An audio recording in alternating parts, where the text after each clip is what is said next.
સરપંચ, વડીલો, ગુરુજનો ને વાલા વિદ્યાર્થીઓ, આજના મારા વક્તવ્યનો વિષય છે બેટી બચાઓ બેટી પઢાઓ। बेटी भार नहीं है आधार, जीवन है उसका अधिकार, शिक्षा है उसका अध्यास। पढ़ाओ कदम करो बेटी का स्वीकार, बेटी बचाओ बेटी पढ़ाओ। સમાજમાં વધી રહેલ સ્ત્રી ભૂણ હત્યાના કિસ્સાઓના પરિણામે બેટી બચાઓ બેટી પઢાઓનો પ્રચાર ને પ્રસાર કરવાનું ખૂબ જરૂરી બન્યું છે। આધુનિક ટેકનોલોજીનો વિકાસ થતા મેડિકલ સાયન્સની નવી શોધોના પરિણામે ઘણી સ્ત્રીઓ મળશે તે કૌટુંબિક દબાણ આવી જઈને સ્ત્રી ભૂણ હત્યાનો શિકાર બનતી હોય છે। જો સમાજમાં આવી સ્થિતિ ચાલુ રહેશે ને કે એક દિવસ એવું આવશે કે 25 થી 30 ગાના યુવાનો દીકરીઓને અછતને લીધે કુંવારા રહી જશે, જેના કારણે બળાત્કાર, એઇડ્સ જેના અનેક કિસ્સાઓને સમાજને સામનો કરવો પડશે। ઘરમાં દીકરી કરતા દીકરો હોય એ બધું સારું એવી ખોટી માન્યતા ભ્રૂણ હત્યાના બંધ થતાઓ માટે એક મુખ્ય કારણ છે।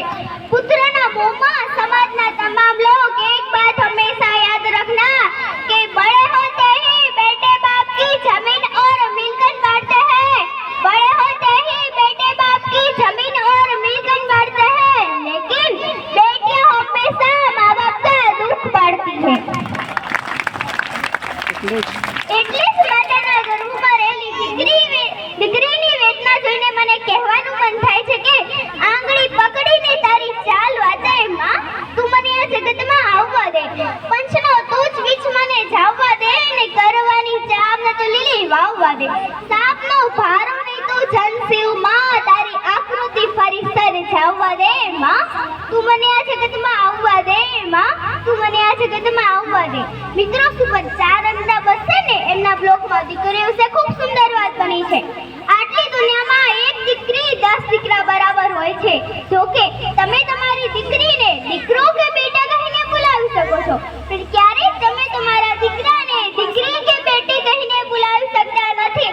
આ જ કારણ છે કે દીકરીઓ હંમેશા ખાસ હોય છે।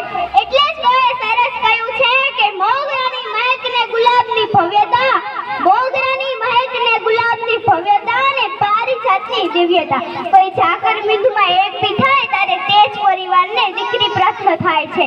બેટા બેટી એક સમાજ એ આપણે સૌનો મત હોવો જોઈએ। અંતમાં હું એટલું જ કહીશ, કન્યા કેળીના રથ તેને મા બાપને ખેંચવો જ પડશે, દીકરીઓને ભણાવવી જ પડશે, એની ચિંતા સમાજને કરવી જ પડશે। જો દીકરીઓ બનશે તો તેના માતા પિતાનું અને તેના સાસરિયાનું આ બે ઘર તરી જાય છે। એથી બેટી બચાઓ બેટી પઢાઓ। જય જય ગણેશ રાજ, ભારત માતા કી